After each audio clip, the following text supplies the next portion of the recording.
listeners, and welcome to the latest episode of Extra Extra. It's all about whiskey. I am sounding fantastic today, Joshua Hatton.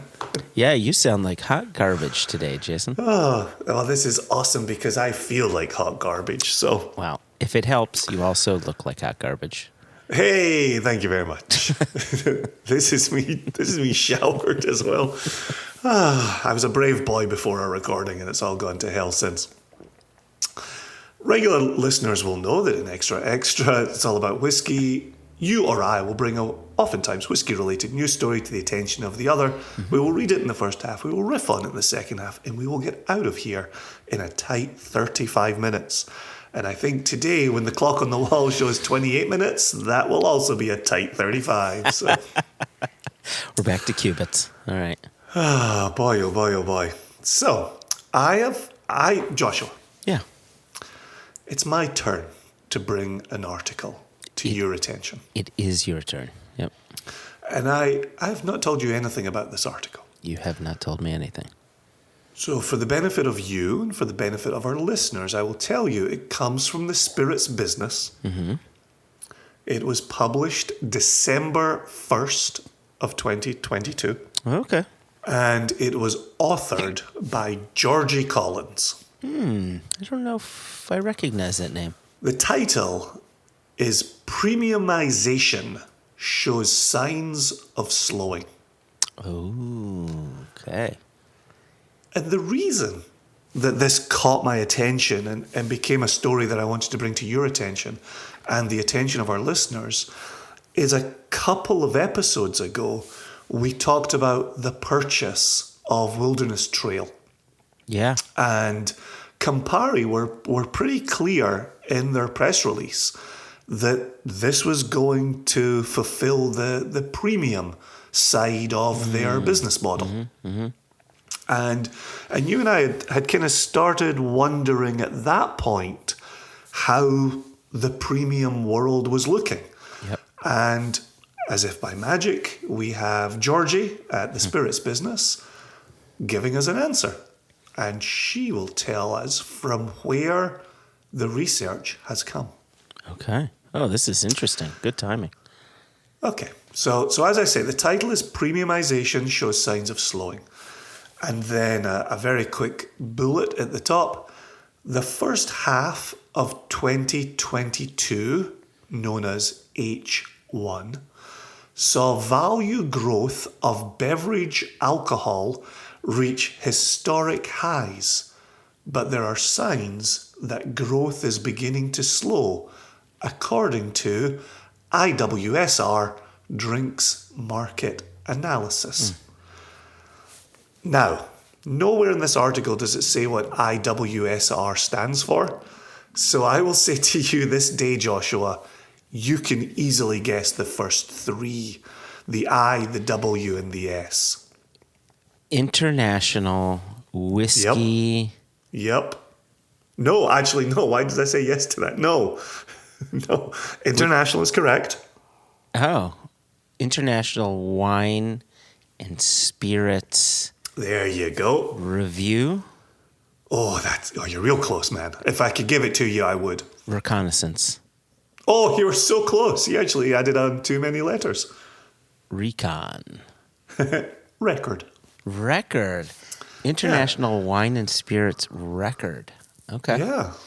So this is there now. So they are based out of the UK. I even went to their website, and they on their website don't say what IWSR is. So they are just known as IWSR. Just got to into it. Okay, so here we go.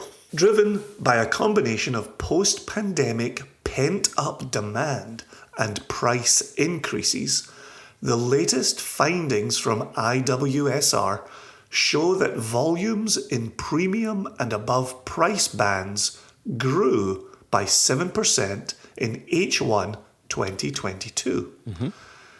This is slower than the 18% growth last year, which was attributed to the post-pandemic rebound seen as lockdowns eased in early 2021. There you go.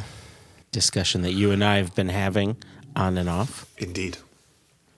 The figures are compared with those presented in H1 2019 across the 20 key markets, which make up approximately 75% of total global beverage alcohol volume consumption.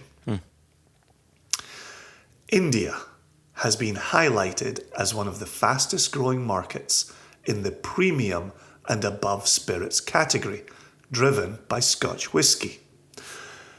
In a briefing held yesterday, and they're quoting yesterday as the 30th of November, IWSR's Chief Strategy Officer Brandy Rand noted, quote, "What we see in spirits is that the growth is relatively broad-based across categories such as gin, rum, malt Scotch, US and Irish whiskey, although an absolutely key driver is..."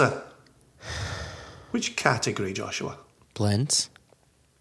No. Oh, that's a good guess, though. I see why you did that. That was very good listening, Joshua. Thank you. The agave category. Oh, interesting. End quote. Huh. Premium plus agave-based spirits saw growth of 16% in H1 2022 versus H1 2021.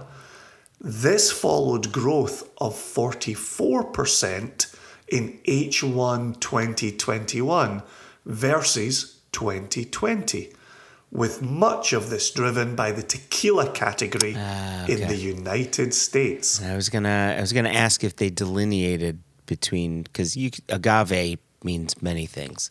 So Right. tequila in the U.S. Okay. Premium tequila in the US. Yeah. Okay. Quote, "In spirits, we see tequila and mezcal as key standout categories in terms of the premiumization trend," Rand said. And that closes out that first section. The next section is titled Consumer Confidence, which is something we've been talking about internally with others across the industry. Oh, yeah. Trying to get a sense of where are we globally with consumer confidence, with what we're seeing, say, across the war in Ukraine, across global supply chain, across logistics. You know, how's the consumer responding to this? So, this segment.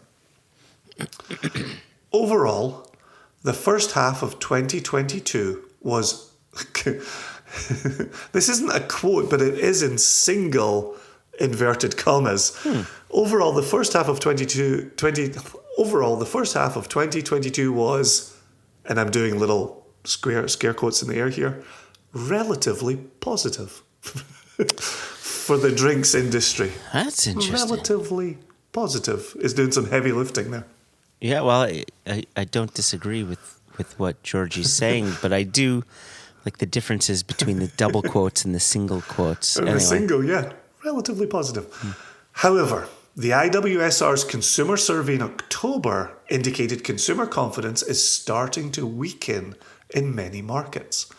Rand noted that when consumers are asked about spending and their views on the future, IWSR is seeing two juxtaposing trends. One, premium rising, and down trading and value seeking. So just between you and me here, Joshua. So it says two juxtaposing trends, premium rising, and down trading and value seeking. Is it best to read that to the listeners with the grammar? Yes. In fact, I think we can keep in all of what we've just said. It's clear we're trying to wrap our heads around what's being said, so why not share? I've never heard the term premium rising. I don't know what those two words mean together. Well, it evolved from Mr. Mojo Rising. Yeah, it's a throwback to the 60s. Okay. What about the dark moon? Is there a dark moon rising? Dark side of the moon. Yeah, that was a... No, what's the dark moon? No. What's the... Oh, no. You're thinking Bad Moon Rising. Bad Moon Rising. Yeah. That's Creedence. exactly it. Yeah. Yeah, the Bad Moon. I wouldn't hold Okay, that much so- hope for your Creedence tapes, Jason. So premium rising is a thing, Yep. and then down trading and value seeking is another thing.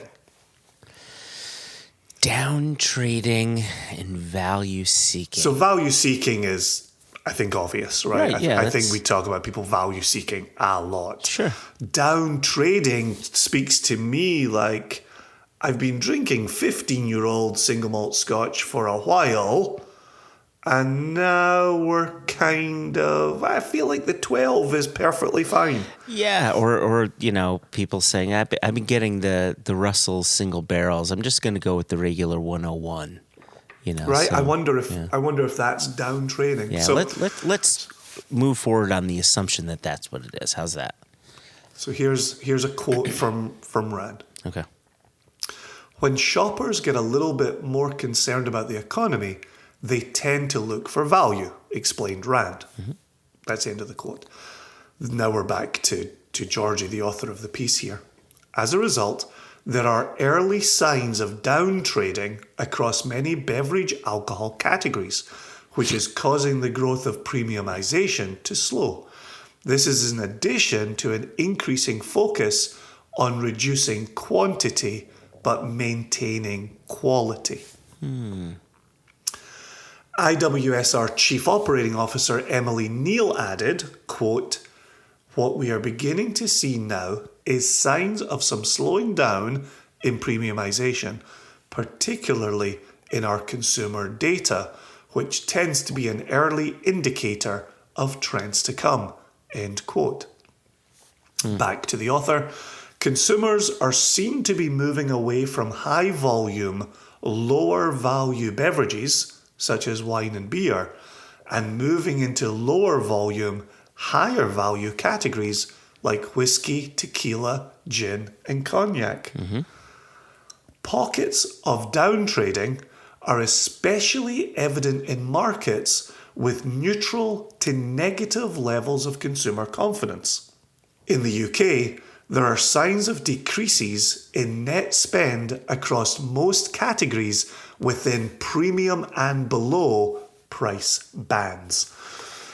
Rand continued, quote, "In the UK, we see a lot of economic gloom."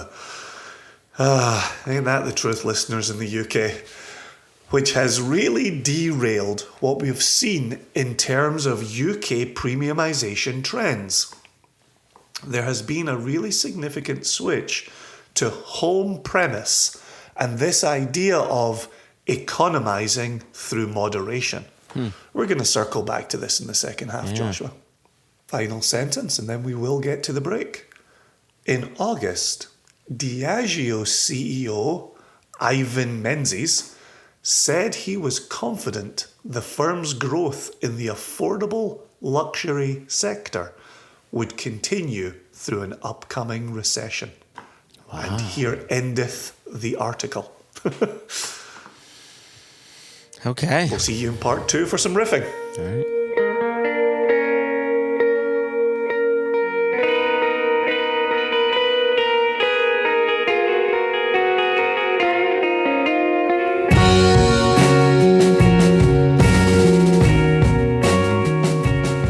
Welcome back to the second half, dear listeners. I'm here with Joshua Hatton. Hey. Before we get into the riffing, I had actually pulled up the IWSR report that Georgie and the Spirits Business was pulling from here, and there's just a little paragraph that I want to add, and again it's along the lines of this declining consumer confidence. And so IWSR writes, as costs of living continue to increase, consumer confidence is starting to wane in many countries, especially across Europe and particularly in the UK. This sentiment, however, contrasts with the relatively optimistic APAC region, Asia Pacific, Okay. with consumers in India and China much more positive about life and finances. The picture in the US is more mixed. And while American consumers remain relatively positive overall, they are growing increasingly cautious. This is especially evident across mid to lower income groups. And that closes out the paragraph that I wanted to bring in from the IWSR report. Okay. So, what do you think? You're hearing this, Joshua. You're out there. You're out in the marketplace. You were just at a festival in St. Louis the other weekend. What are you seeing? What are you hearing? Yeah, that is an excellent question. Well, yeah. So let's talk about that festival. Yeah. So St. Louis Whiskey in the Winter, and they had 2,500 attendees. And that's a good number. Yeah, it's a good number. And across the table, we had bottlings that were priced in between, say, $45, $48, and that's going to be your Penderyn, the Dragon series, right? Up to maybe $120, and that would be your Glenallachie 15. And so that's the gamut that we ran on our tables across 18 different bottlings. I would argue that once we started talking about $80, $90 a bottle, because there was a shop there that gave a discount. Hey, if you wanted to buy a bottle, go to the shop's table and they'll give you a discount. So that 120-ish came down to about 100 for the 15-year-old. Once we got to those numbers, people were less interested in talking about that. They're like, well, what else could we try? And then they try the 12-year-old, and with that discount, you get it for $62 or whatever the price was. Mm-hmm. Once we got into the $50 to $60, $65 range, that's when people said, oh, that's pretty good. Even if it was non-age stated, right? We poured Ardent American was a huge hit at the table, and people said, "Oof, what's the price on that?" And we said, it should be around 60, plus or minus, something like that." And they're like, "That's a good price." Now, in my mind, that seems like it's a premium product. And not just from a flavor standpoint, but from like a dollar standpoint. Like I would think like $60, $65 is kind of premium, especially for non-age stated, but people were cool with that. And so I'm curious, as you were looking at that IWSR report, or the R stands for report? Record. Record, okay. Did it go over numbers as to what is premium, what is ultra premium? Okay. No, because they're going across categories. So where you might have a premium gin priced, you're not going to have a premium malt priced. And for some of the numbers I've been seeing in America, you're not going to have a premium tequila priced. So they didn't throw out numbers for what consumer spending is. Okay. More the premiumization within individual categories. Okay. Well, I can tell you, at least given that night, given the attendees that came to our tables, that the 60, I would say the window of, let me think about this before I say it. I would say the window of $45 up to around $70, $75 was fully acceptable, age stated or no. Yeah. Now that has to do with whiskey, and that did include Japanese whiskey as well, the Fukano and Oishi, the rice koji whiskeys. So those seem to be, on the night, people had confidence. Now, I think there's also a difference between speaking confidence and showing confidence, right? Did you buy the bottle? You saw the price, you were cool with it. Did you buy the bottle? And there's a big difference in that.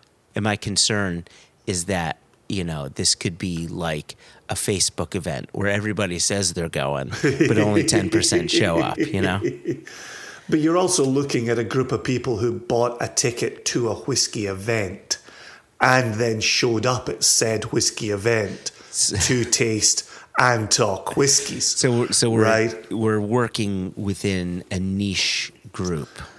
Exactly. Yeah. Exactly. Which I think is how you and I often think about this category, where $100 for a bottle of single cask strength whiskey seems like a pretty good deal, right? 130, yeah, I think you're still in a good place there. Okay, 150, okay, what are we talking now? Who's the producer? What's the age? What is the strength on that? Right, and I think this is to your point a moment ago of, well, what is the pricing on premiumization? Yeah. Well, to look at cask strength single casks of single malt, and then to look at, say, the great King Street Glasgow blend, $35, right?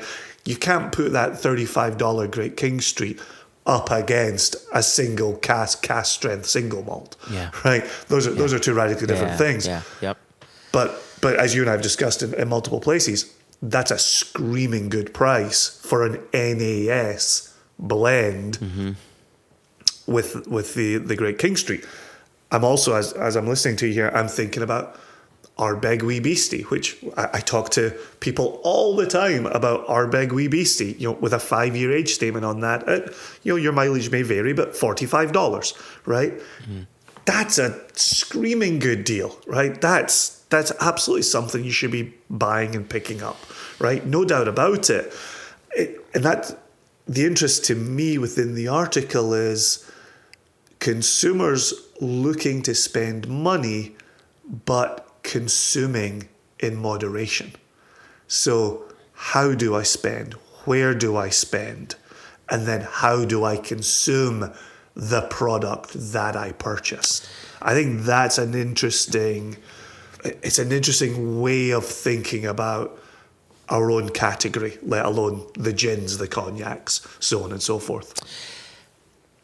But do you think people are moderating their drinking habits, or like the article talked about down trading, right? If you don't want to moderate your drinking habits, but you want to save a bit of money, well, go for the lower age stated product. Go for the, whatever it is. Instead of a Four Roses single barrel, you go for their select. So let me pull out the moderation section of the IWSR report for you. Okay, all right. So this little subheading is Moderation Evolves. In addition to pockets of down trading, consumer response to tougher economic times appears to be reducing quantity but maintaining quality. Drivers for the moderation trend have subsequently evolved from mostly health concerns to economic ones. Interest in no/low alternatives is particularly high among millennials and those on higher incomes in the US, Canada, UK, Australia, and China. So that speaks to me of a downturn in quantity of consumption. Firstly, for health. Yeah. Now for economics. But I think it speaks to, it's still okay to buy that premium bottle, right? You're just not going to drink it in a night. You're not going to drink it in a weekend, right? Like our somewhat famous in our own lunchtimes. Open the bottle on a Friday, recycle it on a Monday. Yeah. Right? Yeah. Like now people are saying, look, this is delicious, but I'm going to keep it for more than the weekend. Maybe more than the week. Maybe I'm going to keep it for the month. Maybe I'll replenish in a month's time. Like that to me is, we're seeing what Diageo has done with the premium category. We've seen what William Grant has done with the premium category. We're hearing Campari quite openly, a couple of episodes, talk about their goals with the premium category. It's changing. There's a changing tide there. Well, yes, but I would say, the article that we read, or articles that we read a few weeks back, where it talked about Diageo purchasing Balcones, Campari purchasing Wilderness Trail, with the idea of premiumization specifically with Wilderness Trail, and not selling off their liquid to, other producers, other bottlers. There seems to be a significant disconnect if Campari's paying what was it, $600 million for Wilderness Trail, based on a projection that this is going to be a premium brand that they're going to move. And then this article says, wait a second, premiumization is going to go downhill. Part of how we talked about those acquisitions was that Diageo and Campari and all these large corporations are smart. They're savvy, and they've got banks, and they've got accounting departments, and they're doing research. And so if that's the case, either someone's wrong or the timing's off, or... Yeah, there's no claim being made here that there's a CEO sitting in a head office somewhere twiddling his or her thumbs thinking, more premiumization, right? They're looking over the reports that are coming in from people who have conducted studies and crunched numbers. There is no doubt about that. The question for me, as we go through both the article and the original report here, is no multinational corporation is making an acquisition today based on the benefits that it brings tomorrow. It's all about growth. It's all about perpetual growth. And so whereas you and I are sitting thinking, okay, here's a cask, we can bring it in, we can sell it, who's buying it, what's the price point on it, how do we make a move in the next 3 months? They're looking at this saying, what does the next decade look like? What do the next 2 decades look like? Good point. What does the growth in India and China look like? Europe's having a tough time right now? Okay, talk to me about China. Talk to me about India. It's clear that that's covered in this report here, and there's still that scope for growth. So do you feel then... Do you feel, given what you're saying here, because I really like what you're saying here, right? When one door closes, another opens, right? Yep. But back in the 80s, as doors were closing, we couldn't find other doors to open, and then distilleries started shuttering. Do you think that even though the industry will have its upticks and its downturns and its peaks and troughs, that we may have at least learned a bit more about markets to move things left or right as we see an overall downturn, but we see enough areas of growth to keep that investment of worth until the uptick comes back? Is that what you're leaning towards 100%, here? yeah. Okay. Everybody we've spoken to in the industry over the last decade about where are we going with this? Is this a bubble that's bursting? Are we going to see the 80s? Are we going to see the whiskey lock again? And numerous people in the industry are like, nah, this our industry does not look currently like it did in the 80s. And we are continually breaking new markets, building new markets, right? China's doing a thing. India's doing a thing. Yeah. Brazil is doing a thing. Yeah. Like you and I've got a previous extra talking about Brazil, right? Like those global markets are indistinguishable from how those global markets looked in the 80s. Yeah. I don't think that's the right word. I don't think indistinguishable is the right use there. Because indistinguishable, you say, oh, they're indistinguishable from one another. It means they look the same. And I'm saying the opposite of that. So what you're saying is that it's indistinguishable. Unindistinguishable. Definitely not saying that. Definitely not. But it is interesting right? Where when you and I come to an article like this, boom, we're thinking whiskey. And here we are, it's gin and US whiskey and Irish whiskey and cognac, right? So it's across the board. And then when you and I are thinking markets, we're often thinking the United States, where we're living, where we're buying, where we're speaking to consumers regularly. When we speak to Jess, we hear a bit about the UK side of things. How are things looking in the UK right now? What's Germany looking like? Sweden, right? Gosh, Japan, Canada, right? How are those coming together? And obviously, we have no presence in China. We have no presence in India, right? Those are not markets that we're dealing with. But I do remember saying previously in 2022, keep listening out for India in every whiskey report you see, in every whiskey, state of whiskey that you hear. Like, keep paying attention to India. We keep hearing India being mentioned. Now we're hearing it's the #1 premium market in the world for a host of products, right? It keeps building. It keeps building. I tell you though, let me relay a conversation I had with someone.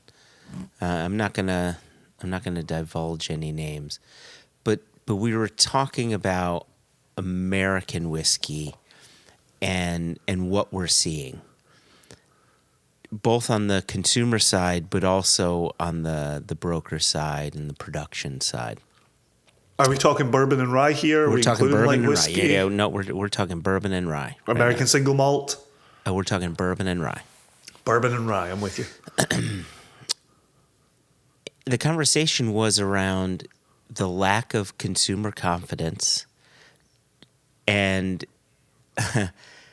in this conversation, it was the lack of consumer confidence in the maybe $60 to $80 range, but then more confidence above 80, and then more confidence below 60, right? But that sweet spot, where I said the sweet spot was for Scotch, the sweet spot was missing for bourbon and rye.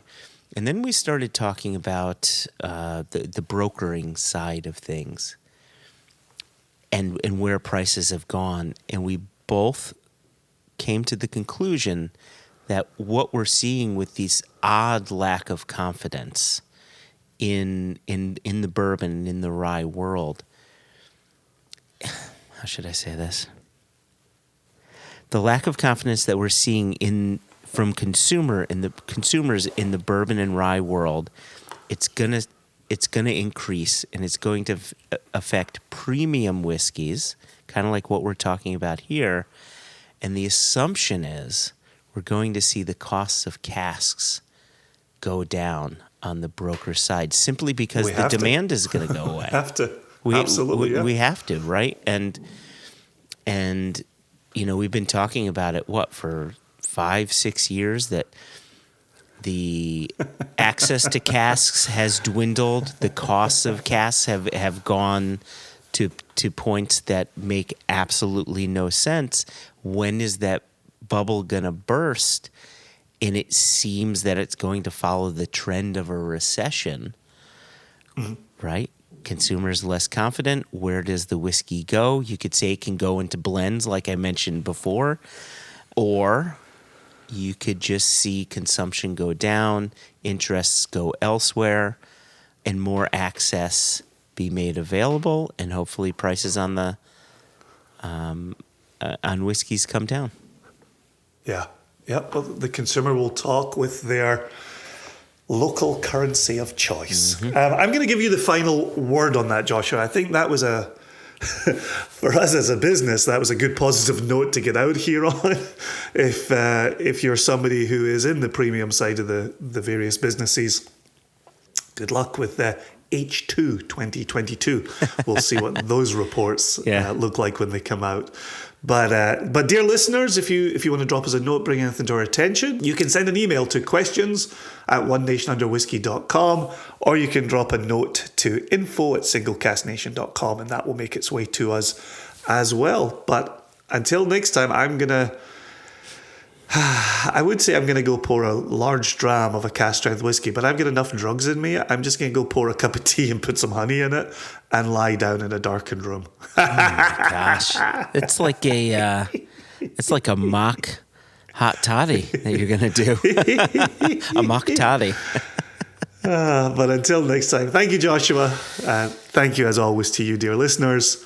And we will get out of here on peace. Peace.